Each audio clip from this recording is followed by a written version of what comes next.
In this video, we're reviewing Novocaine and not feeling a thing with a mouth-numbing cocktail called the Black and Blue. Today on the Martini Shot.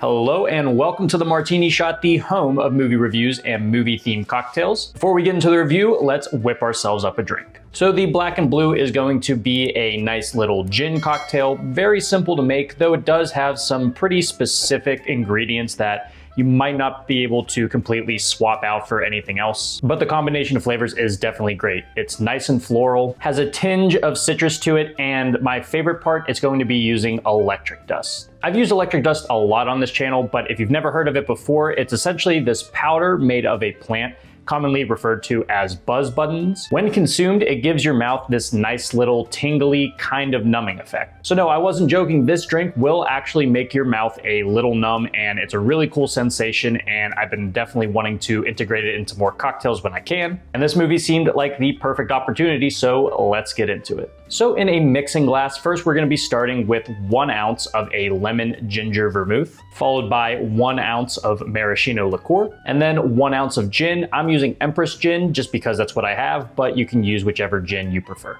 And then for our electric dust, we're gonna be adding about a bar spoon. Fill your mixing glass with ice and stir until it's nice and chilled. Once that's done, go ahead and grab yourself a rocks glass. And before I strain the cocktail, I'm gonna be giving it a nice little spritz of absinthe. Totally optional, but I do think it makes a little bit of a difference. Finally, throw a big cube of ice in there and strain your cocktail. And then finally, we're gonna be topping it off with a lemon peel. And there you go, now you have the Black and Blue.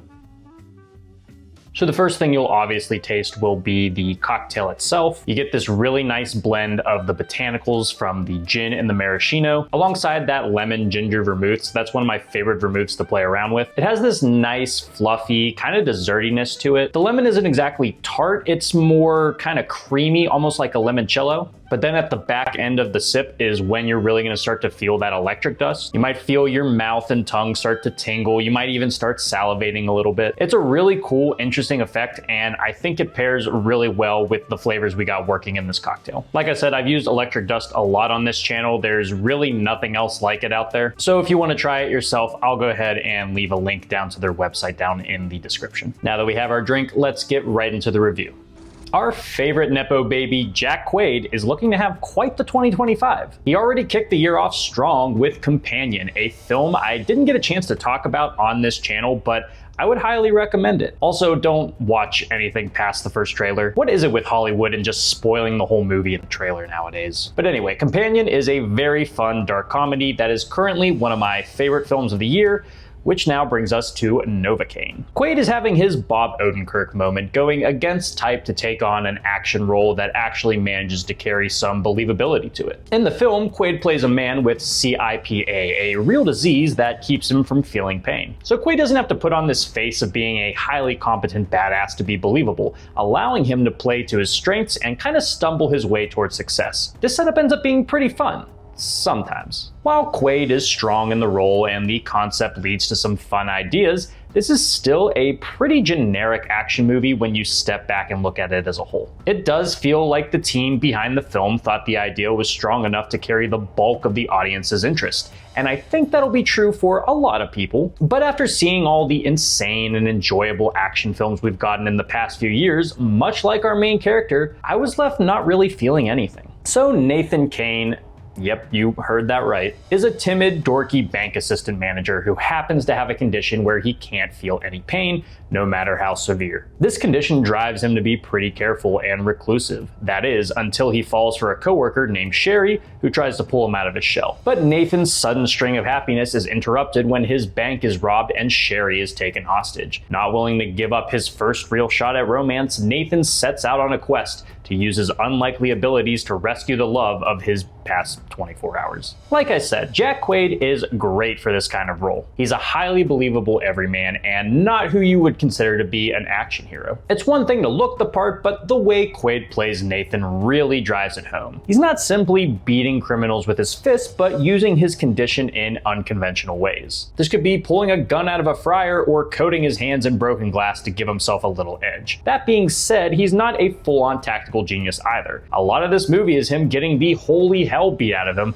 while he tries to talk his way out of a lot of encounters in between getting his face smashed. Quaid is definitely perfect for the role, I just wish the role kinda gave him more. Outside of the aforementioned condition, he's fairly one-note and doesn't have a lot more for him to develop with as this film goes along. Still, he's the right guy for the job, and he does that job well. The supporting cast doesn't end up being the most developed either. I was excited to see Amber Midthunder in this since I really enjoy Prey, but she's mostly just in a damsel role in this. The character has a bit more to her, which I won't spoil for you, but once some more information comes to light, it doesn't really add that much to the story. Ray Nicholson plays the lead bank robber, kind of just another villain role for him because, well, I mean, come on. Jacob Batalon was actually pretty good in this, probably the funniest character out of the bunch. Everyone else just kind of blends into their roles, not really standing out all that much. Like there's two detectives tackling the case, and it's the exact kind of dynamic you would expect. I've seen these same types of characters in Hard Eyes and The Beekeeper, and who knows how many other films. Genre archetypes are okay to include, just please do something interesting with them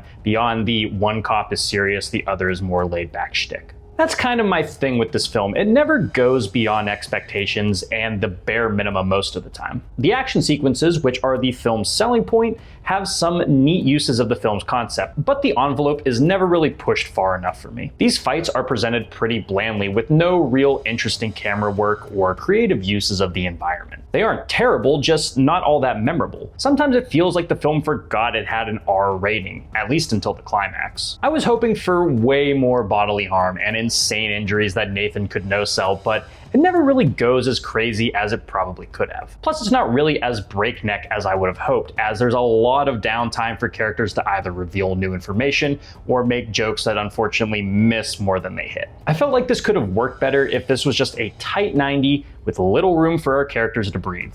But the stop-and-go nature of the narrative really makes it feel longer than it probably should. Then there's just little plot details that feel kinda half-baked, like the planning of the robbery that kickstarts all of this, and character actions that make no sense outside of the fact that the narrative needs these things to happen. But to the film's credit, I was able to kind of set these weaker points aside when the high points do come in. Novocaine is at its best when its main character is getting the crap kicked out of him and is forced to do some quick thinking. Jack Quaid does exactly what is needed from him, managing to be likable and believable enough to keep me engaged in his mission. But outside of the fight scenes, the movie is painfully forgettable with no real dashes of personality to bolster the straightforward narrative or characters. Not amazing, but not tiring. Fun, but not really worth a rewatch. Just one of those smack dab right in the middle movies. You probably won't regret watching it, but you may also forget that you did. If there's one thing you should take away from this, you should probably just go watch Companion. For my rating, I'm giving this film 2.5 slices of apple pie